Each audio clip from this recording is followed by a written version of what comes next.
बहुत साल पहले उत्तर भारत के एक दूर दराज गांव बेलापुर में अजीब घटनाएं घटने लगी। यह गांव छोटा था पर बहुत शांत और सुंदर। पर एक पुराना टूटा फूटा हवेली उस गांव के बाहर बसा हुआ था, जिसे सब काली हवेली कहते थे। गांव वालों का मानना था कि उस हवेली में एक भूतनी रहती है, चंपा नाम की एक औरत की आत्मा, जिसकी मृत्यु कई साल पहले उसी हवेली में रहस्यमयी परिस्थितियों में हो गई थी। चंपा की कहानी। चंपा उस हवेली में अपने पति के साथ रहती थी। कहते हैं उसका पति बहुत लालची और क्रूर था। एक रात हवेली से चंपा की चीखें आईं और अगली सुबह वो कभी नहीं दिखी। लोगों का मानना था कि उसके पति ने उसे मारकर हवेली के कुएं में फेंक दिया। कुछ दिनों बाद उसका पति भी रहस्यमयी तरीके से मर गया।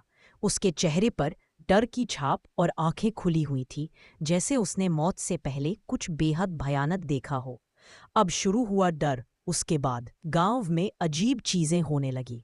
रात को हवेली से औरत के रोने की आवाजें आती और जिसने भी उस हवेली में झांकने की कोशिश की वो या तो पागल हो जाता या फिर गायब। एक दिन गांव का एक निडर लड़का राजीव तय करता है कि वह इस रहस्य से पर्दा उठाएगा।